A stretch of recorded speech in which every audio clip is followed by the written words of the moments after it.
Allah geldi. Böyle bizim Ya saat söylüyorum. Baba saat söylüyorum. Şuraya bile gelsin. Hayır ben değer o kadar. Akşam bir. Göstereceğim ben Bir size. yaşlı gözüm kapalı diyor. Sabah. Raket atanlar böyle. Kullak anlar. Raket atanlar. Bazıkta da öyle bir kadro şimdi olur. Samalyotu Bu təhte. samolyot olur. Dağlarda olup da Tezə samalyo. Muharebede olur. Sen sarfanlar Olmaz. Böyle çürümü. Çürümü. Gecədir getmiş su doldur. Fırını kalmış. Azal. Yine aparmışım samolyota baxdım. Adam içindən deyir. Böyle bizim şimdi cenaze var. Valla deyir bisiklet Sen içindən. de bile davarını tarpıyor olsun. Hoş geldin bu da. Yaxşı gördün. Saray için demedi ya. İndi başta çeşme. Hoş geldin. Bu borcu. Hoş geldin.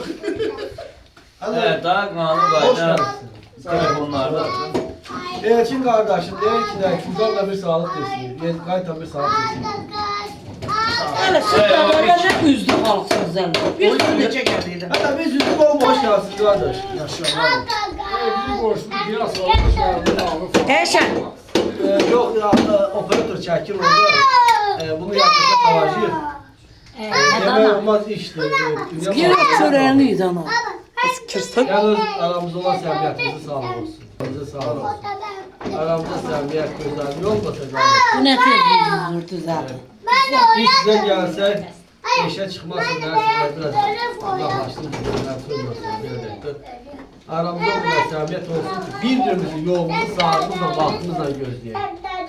Hoş geldiniz. Yalnız sağ olsun.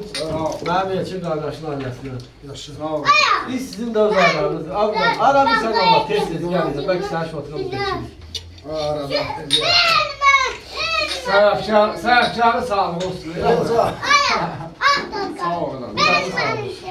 Sağ ol. Sağ ol. Allah canınızı değmesin.